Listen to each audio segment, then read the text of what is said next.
What?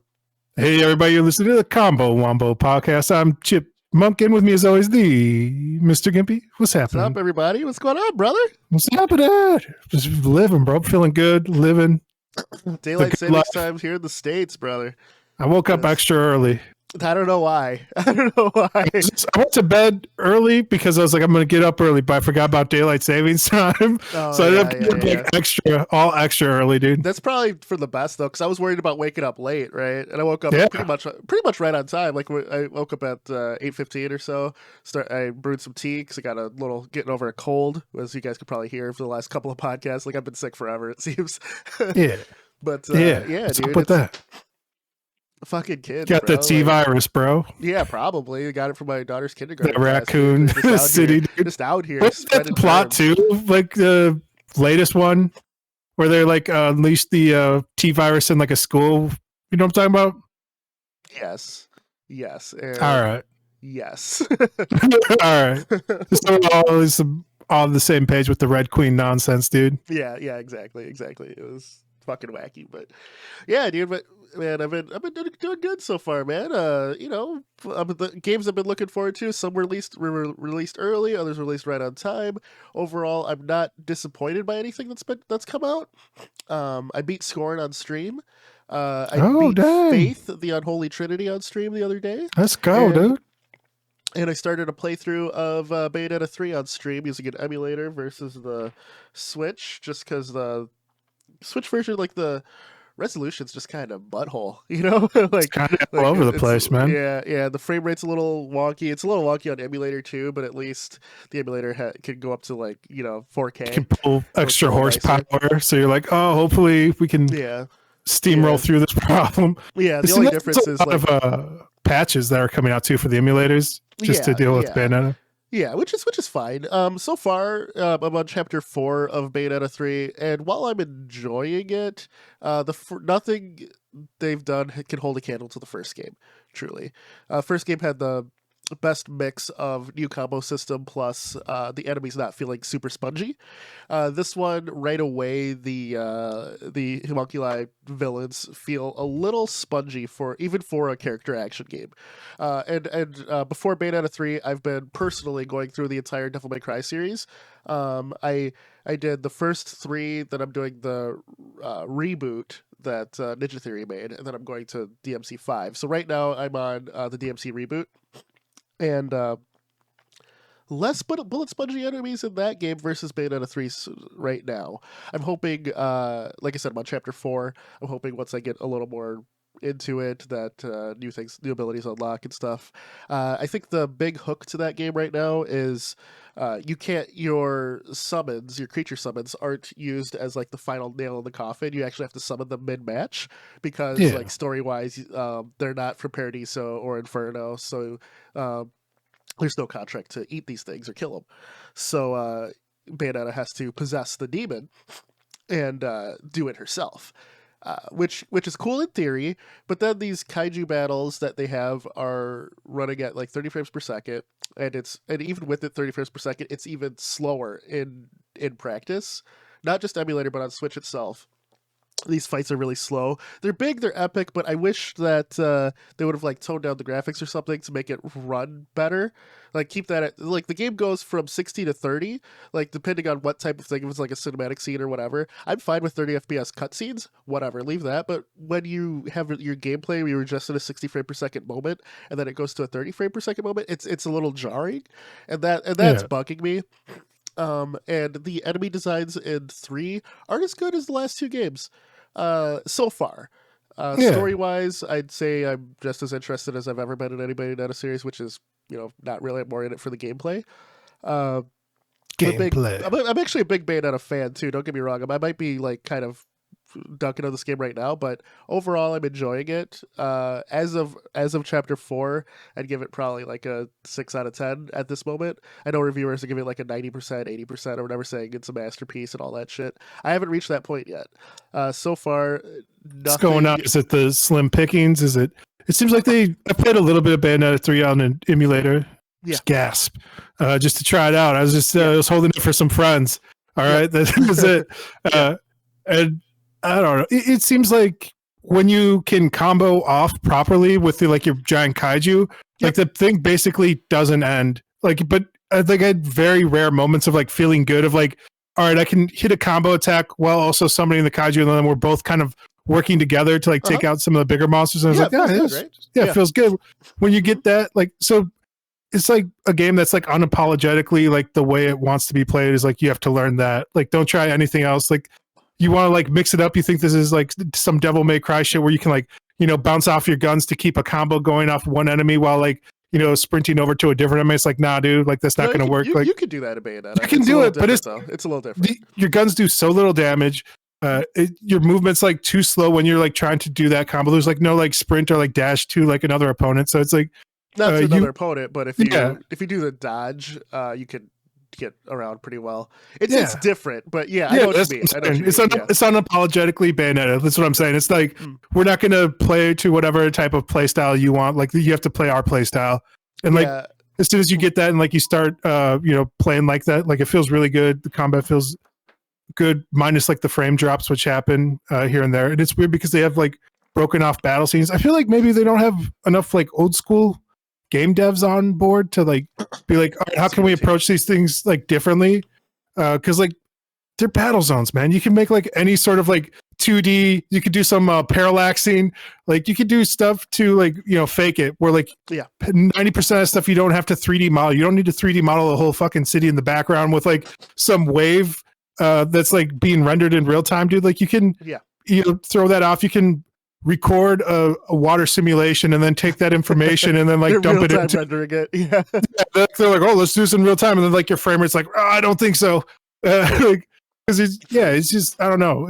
There's ways to get around this type of stuff nowadays with like just the knowledge, and I don't know if they have that institutional knowledge. Have performance patches like on the base console, which will come over to the emulators, and emulators will make it run better eventually.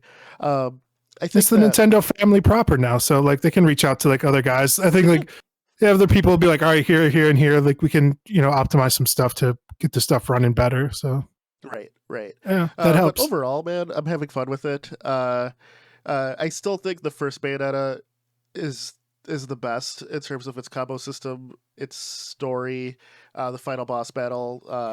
I think Bayonetta 1 just hit the nail on the head. That was like one of the only games where I barely look forward to it, right? I bought Bayonetta 1 for $14 on sale because I didn't even buy it right away. And my wife and I were at Target one day. She's like, oh yeah, did you want this game? I was like, kinda. And she's like, here, it's only $14. Here you go. And nice. And then we got home. We were living in an apartment at the time, and I'm like, "Yeah, I'll try this game out while you know, making dinner." So I ended up staying up all night playing that game and beating it, dude. I fucking loved the first Bayonetta. The combat was so freeform and fluid, dude, that it clicked with me so well, even more so than like, you know, at the time DMC probably 3 was the one I liked the most as far as these character action games, and clicked so well. 2 was good, but I felt was a little, the pacing was a little bad when you go to Inferno for one, and the enemy types were just a little didn't really mesh with the combat system that well, I thought. But I still enjoyed it, still very enjoyable. But yeah, man, 3 I think is good so far, but a little disappointing because I don't think they ever reached the combat feel that they've reached in the first game again. Yeah. You know. Seems a bit overhyped too, with a lot of people being like, it's the best game ever made, like 10 out of 10, go get it. It's like, all right, guys, come simmer down. What's come out this year though? Is there anything else that you can say matches it? At least on the Switch. Let's just keep it Switch. Yeah, on the Switch. Sheesh. I'd have to look at the releases. Did anything even come out this year, dude? It's been we're talking a little bit about this before this, where I'm like, man, it's getting a little long in the tooth for the Nintendo Switch, where it's like right now is when you would think most of like the big like swan songs are like the magnum opuses would be coming. This is supposed to be one of them. So Breath of the Wild 2, which I forget they actually have a real title for it now, and also how'd you like Breath Prime of the Wild 3. 1? Sorry, Metroid Prime 4. Breath of the Wild 1 was great. All right. Yeah, it was great. Like it does definitely. I felt it was like too big. The world was too big. I can see that. But like they also had like a long-term plan of like doing like DLC packs for it at one point, where they're like, all right, yeah, we're going to keep expanding in this universe and like just add more and more DLC to each area. Yep. And then they did like 2 or 3 packs or something, and they're like, they had like the motorcycle, and they're like, we've gone too far. Fuck it, pull the plug. Like they're like, if we're working on this much content, we could just make a whole new game and sell the people the same game again. Nintendo is like still new at the DLC idea, so it's crazy. I know, but it's still crazy, right? It's pretty trash, honestly. Yeah. Like, overall, it's pretty. They're like at the point of like, was it Skyrim was like $10 horse armor? Like they're at that level right now. It was Bethesda. Yeah. Yeah, they're at the $10 horse armor level right now, bro. Like, it's madness. They don't know how to do it. Yeah, everyone's just kind of making fun of them, but yeah, I had no problems with Breath of the Wild 1. Like, it's an amazing game. I just felt like it just felt kind of like a dead world, which is what it is. But like, they made it a little bit smaller, a little bit tighter. I felt like a lot of like the little shrine puzzles and stuff were just dumb, like, and not in like a good way. Like I felt like I wasn't learning any of the systems any better, and there was nothing like blocking you from progressing, so you could progress in any which way you want, which is fine.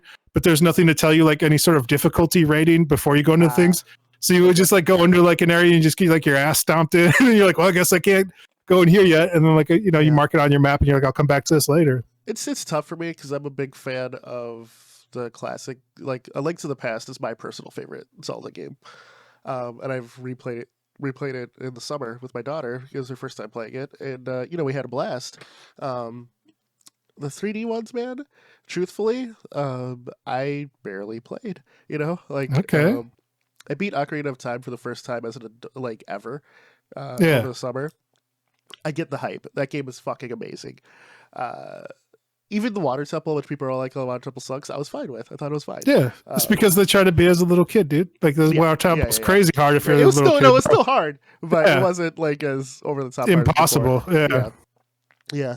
Wind Waker was probably my personal favorite of the 3D series, just because I love. I didn't even touch that because at that point I felt like Wind Waker, the style and everything else, I was like, this is a little kid's game. I can't be seen playing this. I loved that. I loved how it looked. This is when I started departing away from Nintendo as a whole. I was like, I feel like it was probably earlier for people who had that like kind of attitude of like, this is for little babies. For me, that came like later on where I was like, I can't be seen like buying these games in public. Like, it's weird. I never had that, but I get it. I get it because when that came out, it was like GameCube, Xbox, whatever. It's like if you were an adult, you had a PS2 and you're playing GTA and bang games, like right, or an Xbox, you're shooting Covenant, like you're not buying Wind Waker. But Wind Waker was fantastic. I absolutely loved it. I played a little bit of Twilight Princess, didn't beat it. Skyward Sword, I played a little bit of, and need to go back to it. But my journey through Zeldas are still ongoing. Breath of the Wild, though, was fantastic. All right. Yeah, I can't really think of any other like Nintendo Switch game though that was like out this year where I was like, dang, this is it. This is the big Ted pull for this year is Bayonetta 3, dude. Yeah, it really is. And it should be. I don't know. I just feel like it should have been better.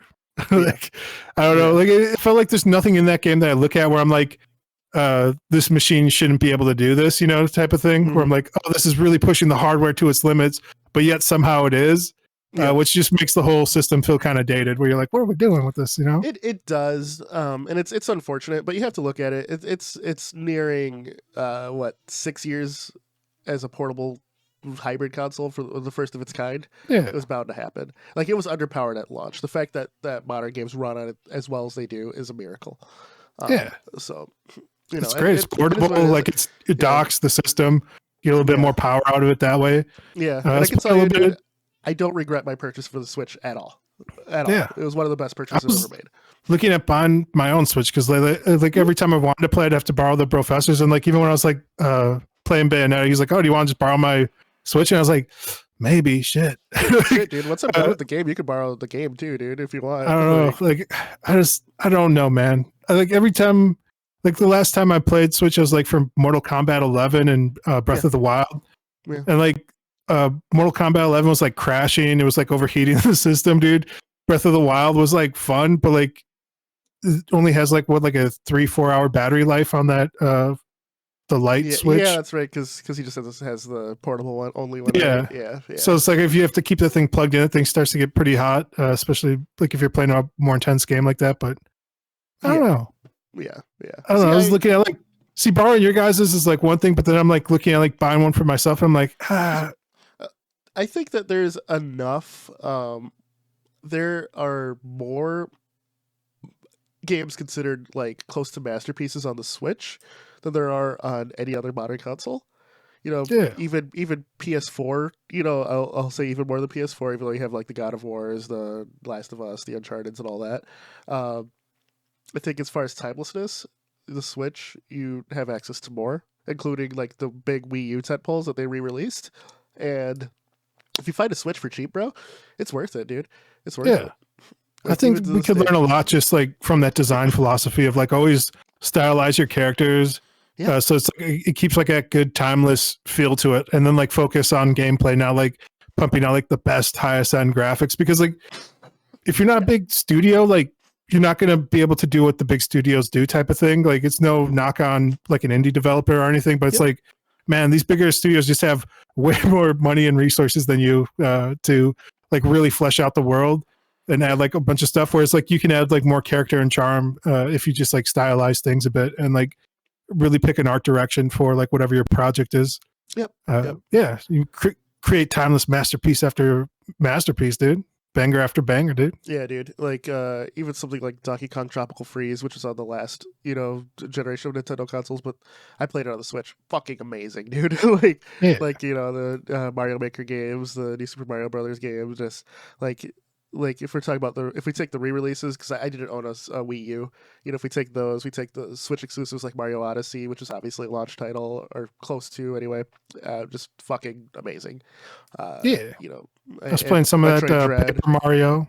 Yeah, Paper Mario, the Origami King, Luigi's Mansion 3, which was a fucking banger, dude. That people need. I feel like everyone was hyping it up, like when are we getting a new Luigi's Mansion? Then they drop one, and everyone's like got radio silent real quick on it. Well, no, that game did very well, dude. It had some great DLC. The I'm saying multiplayer was like fun as fuck.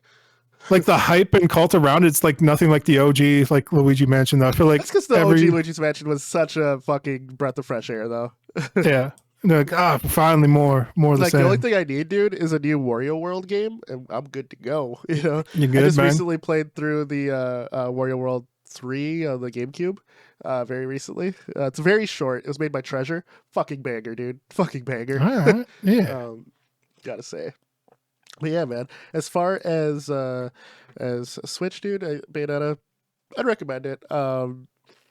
Even with the slowdown and stuff, it's the only game in town right now. And if you like Bayonetta, you'll probably like this one. You know what I mean? Like it's a recommend for sure because I like the series and I think it's a solid action game. But I think the first game is still the best. All right, damn. That's what's up. I recommend the Paper Mario as well. It's all right.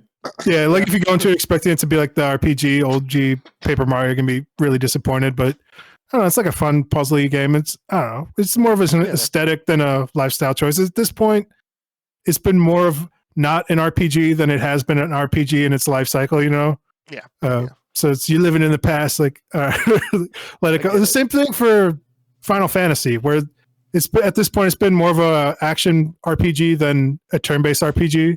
Yeah.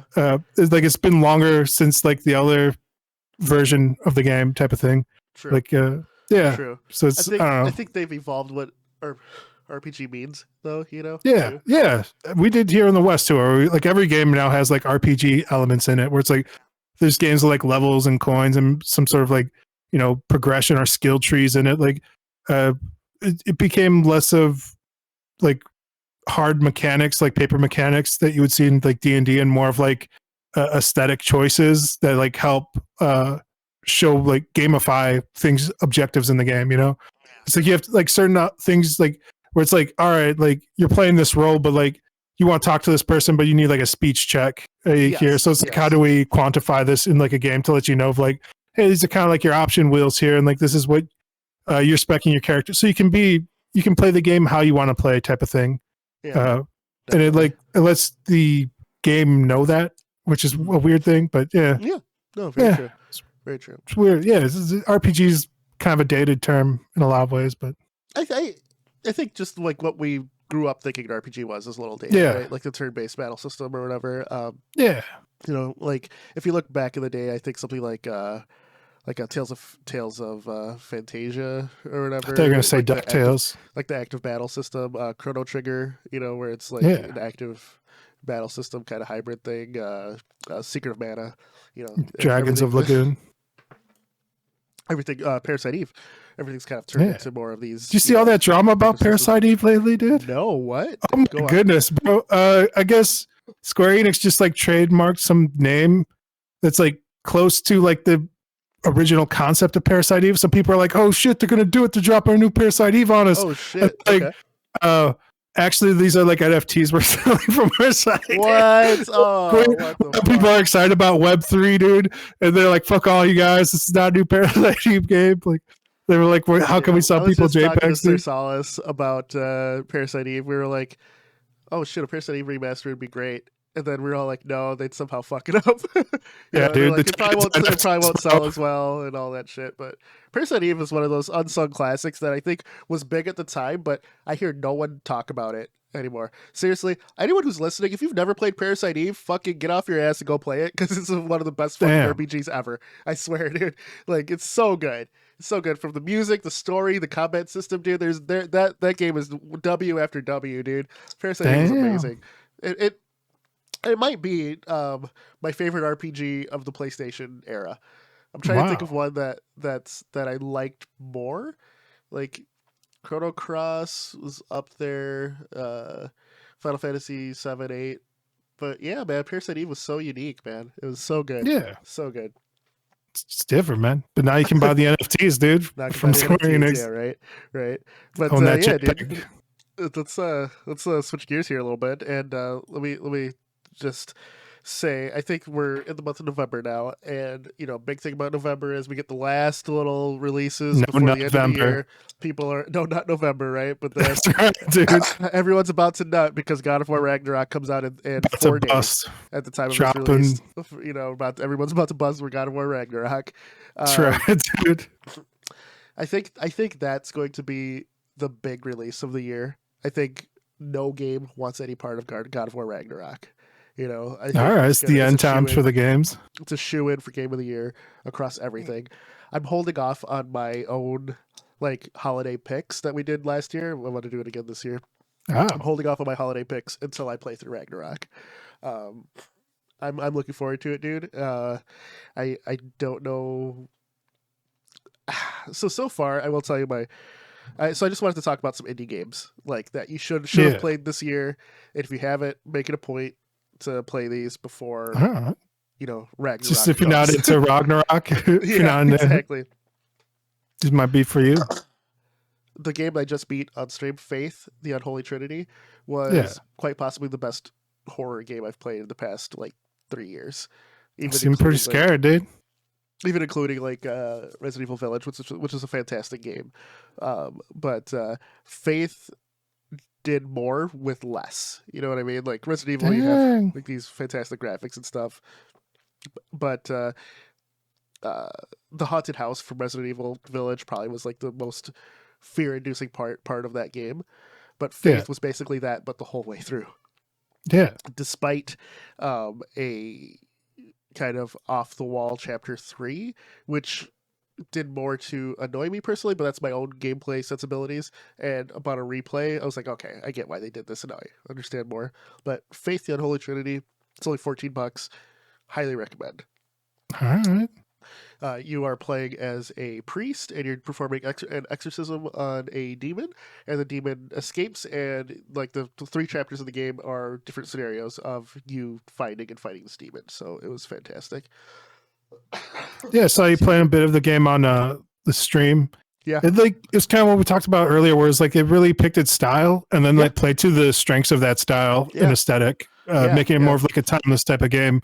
So you pick this game up today or 3 years from now, and you still have a great time with it. You wouldn't be like, "Oh man, this is so dated by this is grandpa games," but you'd be like, "Oh damn, this is kind of creepy. It's scaring the hell out of me." Yeah, exactly. The other game I want to say that is truly, I'm gonna say this right now, and this is gonna be hot take. My game of the year so far this year is actually Sifu. It came out early 2022. I platinumed the game. I was super addicted to it. The combat system was so fucking sublime, dude. It was amazing, and no other game captured that level of pure fun. That I've played other than Sifu. So, kind of where Ragnarok, I'm expecting to blow me away. I'm expecting it to be my game of the year, but it has to beat Sifu. Sifu, I recommend it to everyone who would listen. I beat it on stream in one go. I platinumed everything. I did a no-hit run, and I did, and you don't even have to, dude. I just did it for fun. Just it's the point where my daughter, I would like get off of work every day, and I'd start Sifu up, and she'd be like, "Oh, you're playing this game again, Danny?" I was like, "Yep, all day, every day." You know, you have to get her into karate classes, bro. She actually is taking martial arts classes. Now she can, but revenge you, dude. Man, she's right. She was doing the Sifu moves, dude. Like it was big in my household, man. I absolutely loved Sifu, and it's gonna be mentioned in my year-end game of the year list. Like no doubt, dude. Okay. I can't speak high enough about Sifu. How about you, man? Any indies you want to highlight, or any smaller studio games that you've played? Nothing that I played personally. I've heard really good things. Is that game like Tunic 2? Tunic, yeah. It's still on my list to play. It looks good. Yeah, looks good. Looks fun. Looks like it would scratch that like nostalgia itch. It's very stylized. Looks fun. I don't know. It's a good aesthetic. Stray.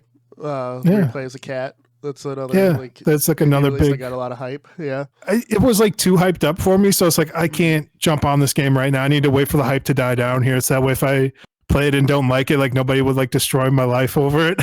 They're like, how dare you? It's about cats. Yeah, from what I've heard of Tunic, it's like the Zelda that you remember playing, So I think if you like that, we just talked about Breath of the Wild, but if you want one more classic style Zelda game, play Tunic. Yeah. And we kind of touched on this earlier, where like Zelda hasn't been like classic Zelda. Like it's been the new action oriented Zelda longer than it's been the old school, top down Zelda at this point, Yeah. So it'll be fun to like revisit some of those ideas, like with some fresh pair of eyes and new, it's because Nintendo's not going to license that IP out to nobody, dude. Oh God, no. Yeah. Well, I mean, they kind of did, right? With the Hyrule Warriors. Yeah, kind of did. Yeah, you're right. To the Necrodancer, the rhythm game. Yeah. So maybe I'm wrong. I was 100% wrong on this, dude. Right? It's fucking like a damn fool. Swing and a miss, bro. It's the hottest take ever, dude. Right? Yeah. What's the other big release coming out? That was the tentpole release, the Pokemon games. Oh yeah, was it Icarus? They had like the other one. This guy, people were raging at us right now. Yeah, right. What the fuck? These guys don't know the Pokemon. Sword and Shield. Now, dude. Sword and Shield. Sword and Shield. That's it. See, I know some Pokemons. I'm like, it's either like Swan and Bird or fucking Tail, dude. I don't know. A buddy of DC mine, characters. A buddy of mine has kept his Pokemon from first generation all the way till now, and he did all the transfers and shit. Yeah, dude. That, and he literally has every Pokemon, and he has like shiny versions or whatever, of all of them, and he's super into it, including like the mobile game, right? Yep. And I'm like listening to him, I'm like, okay, that's cool. And then like I go to play Pokemon, and it just doesn't click with me, right? Like I don't. Have you ever liked Pokemon? At the risk of getting shot like JFK? Not really. That's fair. Like it was a really draining turn-based RPG. It still kind of is. Like the story, like I'm drawn in by stories, and Pokemon were. No, the story doesn't exist. The story in Pokemon is like you make your own story by going on a grand adventure. Like also, I didn't care for the anime as a kid. Yeah. Like if like the anime very cheesy, got dubbed over, a lot of things got changed. Like in the original manga, I think like people like it's definitely like it either captures your imagination of a youth of like going out and exploring, or it doesn't. It's like zero. And like I don't know, people don't really talk about that about Pokemon. I think at this point it's become more of like emojis than anything else. Where like Pokemon have become like about like selling like stuffed toys and all this stuff, like selling Pikachu merchandise. I will say I like a lot of the Pokemon designs. My favorite Pokemon of all time is Squirtle. Yeah, like I mean that's what I'm saying, dude. They have like really good stylized, timeless designs, man. Like, so a lot of people like don't even play the games proper. They just like the stuff around it where they're like, oh yeah, I like the Pikachu character, but they don't give a shit about like the anime or like the video games, dude. Like, and that's all right with me. I don't know. I respect Pokemon for the marketing that they've done, and then I like a lot of the Pokemon offshoot games, like Pokemon Mystery Dungeon. I thought was great. Pokemon Snap, dude. Yeah, that was very fun. Yeah, definitely. Yeah, definitely. Everything where you're not battling monsters, dude. Like it's kind of a twisted concept too. If you think about it for more than 2 seconds of like you're capturing wild animals and forcing them to fight other wild animals for like random badges. Yeah. Right. So, but yeah. Yeah, it is what it is, man. And you know, people are like, "Oh, Gimpy hates Pokemon. He's a fucking kill him." Like, no, I don't hate Pokemon. No, bro, just lean into it now, dude. No, it's like games aren't made for cockfighting. You know? Like I'm not cockfighting either. How dare you, children? There's like another game series that I didn't like, and someone was all like, "Oh, you're not a real gamer." I'm trying to think of what it was, dude. Like someone was like called me out on it. Gears of War. No, I like. Oh no, you know what? I did not like the first Gears of War. That might have been one of them. Was it you who called me out years ago? I could see that. I could see me calling you out for anything. Really, I like Gears 2. I didn't like the first Gears. Yeah, I can't remember. There's something that's super popular where I'm just like, nah. I hated the texture popping. Aside from that, those were all right. I like the cinematic takes and stuff. It was fun. Chainsaw guns, dude. Yeah. Could use more of that in Pokemon, dude. Yeah, man. For sure. I'm gonna have to think about it. What's it called? I forgot how we even got into Pokemon. Oh, that was the other big tadpole release. But yeah. Point of this little wrap up here. Play Sifu. Play Faith. Yeah. That's all I gotta say, man. Check out Bayonetta 3. Yep. The other thing I wanted to update is someone on stream actually asked me about the progress of the game I was working on. Yeah. What happened, man? You know, life happened. Where are we at? You know, we're still. I think the last thing I did was worked on the classroom level a little more. I fleshed it out a little bit, got some finalized images done. I showed you them a while back, Chip. So kind of what you saw as a concept, that whole like ground floor is done. So I have just character animation to do and kind of systems to get in. I got some time off coming from work, and of the like 5 days I have off, I have 3 days that I'm just gonna work on the game. So hopefully we'll get a nice little update before the end of the year, and it'll be kind of my Christmas present to the Combo Wombo podcast. All right, man. Yeah, man.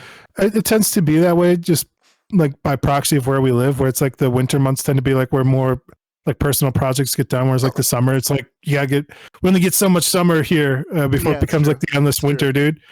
Like I don't know, I've known that about myself too, where like you're like, so what's going on with all your projects? I'm like, bro, I don't even do any of that during the summer. Like there's like a good 4 or 5 months where like I'm very not productive like on my own personal projects, or as much as I would like to be. But I just kind of baked that into the cake at this point, where like I know like later November, December, January is like I'll get like one big project done usually in that time. Yeah. And then the rest of the years is like smaller stuff. Definitely. And you've done a lot of small projects this year. You've definitely you're like a 4-1 or 4-0 on me right now. You know? Dang, bro. Dang. So I think it's not a contest, bro. I think the biggest thing is you got me back into active development, though. Yeah. I wasn't just talking about it. You got me actually get in there coding and doing all the other shit. And, I finished a visual scripting course. That got on Udemy. Got like half of the other one done. I don't know. I came up with like a pretty simple game concept the other day, and I was like, oh, it would be fun to like prototype this real quick, and I didn't do it. Let's look at this thing. It's called Figma. It's like a UI designing like software for like mobile. Figma balls. I did that to a professor. Where I was like, have you heard of Figma? He was like, what? I was like, because he was talking about like working on like some sort of OS like level system. Yeah. And I was like, hey, there's a lot of UI stuff in that, so you can figure my balls. But I got like an importer during like that last Unity sale that will take like a Figma file and like convert it over.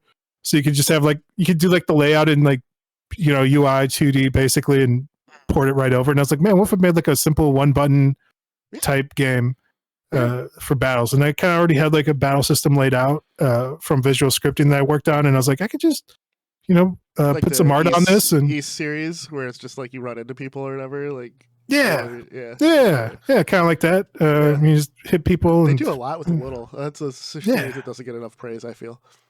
Yeah, just rip off like what they did. That'd be cool. That'd be cool. I like it. Yeah, it's just like a simple, elegant looking, like a clean motion, type of thing. Yeah, definitely, man.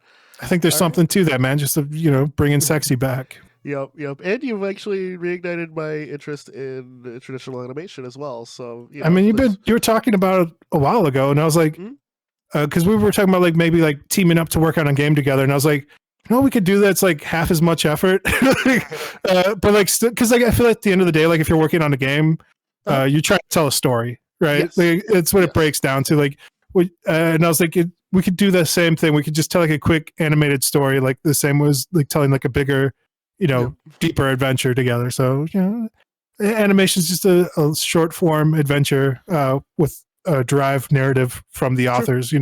True. Whereas like a video game's like an interactive narrative, like where it's like you're co-creating with like the people participating. Yes. Be fun to do. It'd be fun to do. I agree. Some more to come on that later. A little hint there. Like, share, subscribe. Stay tuned. Right, stay tuned for more, maybe. So after that, man, we're the Combo Wombo Podcast. I'm Mr. Gimpy, Chipmunk, and we'll see you guys next Sunday. Take it easy. We out. Peace. Ya bicho.